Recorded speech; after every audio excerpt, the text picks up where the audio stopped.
Restrictions to international business. Hi, I'm Bill Carmody, and today I'm excited to talk to you about the restrictions for international business. It's a global economy. So one of the questions is, well, why isn't it just a free market across the board? Why can't we just do everything we do in our home country and everywhere else, and vice versa? And the thing is that when you start to understand that there are different philosophies, different socioeconomic classes, different religions, different creeds, there's so many different things that go into an organization inside of a country that when you try to export all of those belief systems out into the world, they don't fit. So for example, if I might think that, okay, I have the ability to go out and take as many resources as I want and just do what I need to do in my business, what I'm not thinking about is the global impact of the other countries I'm negatively impacting. So for example, if I'm working on building houses and I don't think about the fact that I need my lumber from the Amazon rainforest and I deplete the entire Amazon rainforest, well, not only is there no lumber, but there's less oxygen in the world, right?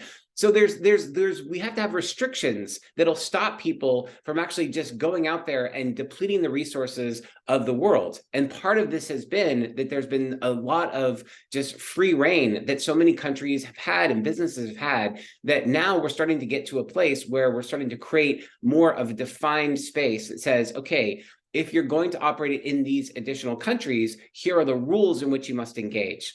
So for example, when the United States economy is working with China, it's a love-hate relationship. Very bluntly, there are things about China that make things so efficient and so effective. We love the manufacturing of being able to work with the Chinese government to be able to get things produced very cheaply and cost-effectively back here in the United States. But on the flip side, when you start thinking about the way that they treat their citizens and the labor restrictions and all of the things that are challenging inside of that particular economy, it becomes a really dicey area for a business in the United States to think about, how much am I going to turn a blind eye to child labor laws, for example, or how they're treating their citizens, or some of those other areas? Are the economics and the cost savings of having a manufacturing plant in China worth it when I think about all the disparity that I'm also promoting and supporting because I'm actually funding a lot of those work efforts? And so there's no easy answer here. And that's what's really important to understand, that there are limitations. When you're doing international business, there are a lot of unintended consequences. When you put a manufacturing plant overseas, you're also taking jobs away from your home country and vice versa. So this is why we try to level the playing field, and that's when you start to see government who are putting taxes on imported goods or exports. All of these that are actually coming in are trying to level that playing field for different reasons, and it's a cat and mouse game. Every country is trying to do a best for its citizens while also being a global player.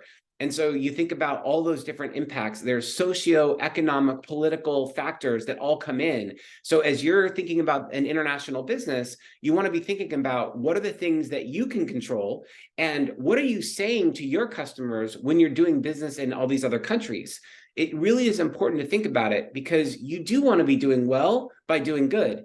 It is a global economy, but that doesn't mean you have free reign. It's important to understand the impact you're having when you're working in other countries. And as you have that impact, to be able to share it transparently with the people who are buying your goods and services.